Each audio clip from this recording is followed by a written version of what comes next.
And tell us who you are, please. I'm Michaela Blanchette. And Michaela, what's your relationship to Berlin U.S. Military Veterans Association? I'm married to my husband Paul, which was stationed in Berlin from 1977 to 1981. And we met over there and then ended up getting married in 1980 and then came to the States in 81. So you were born in what country? Born and raised in Berlin, Germany. Yeah.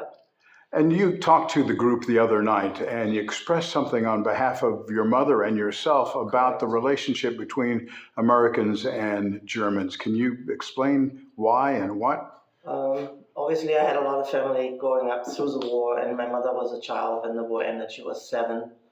By the time the airlift started, it was in 48. She was probably just about 10. And she remembers, getting people having in line, waiting for food, and especially cold, some of the colder months. As you know, a lot of people had cold stoves. That really was the only thing they could eat. And she remembers, after being hungry, but occasionally having a can of certain meats or different things that was, dropped from the planes.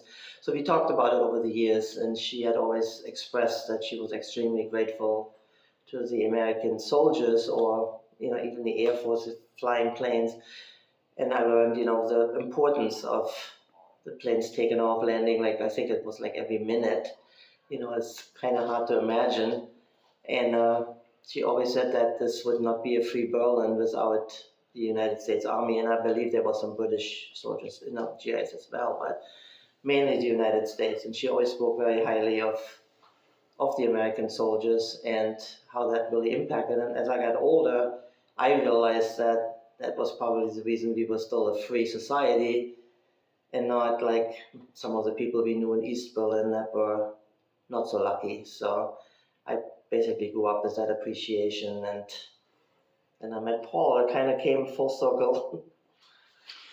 So what do you think the relationship is? What ties Americans and Berliners together? And what do you think about this organization, BUSMVA?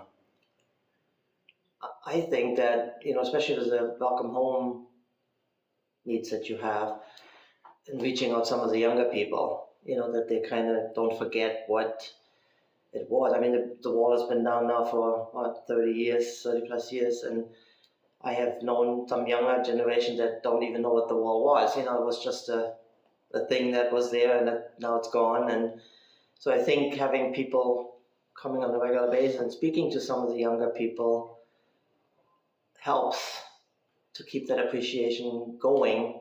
Because I don't live over there anymore, so I don't really have that same connection anymore. I've been in the States longer than I have been in Germany, but I speak to my cousins and everybody, and they still have a deep appreciation for this country, and some of them come visit on a regular basis because of it. So I think it's very important to keep the young people to understand what it was all about. Michaela, if you could channel your mother for just a moment. I know you know her well, and you heard her talk about the airlift and the post-World War II era. Yeah. What do you think she would say to Americans in this organization who served in Berlin?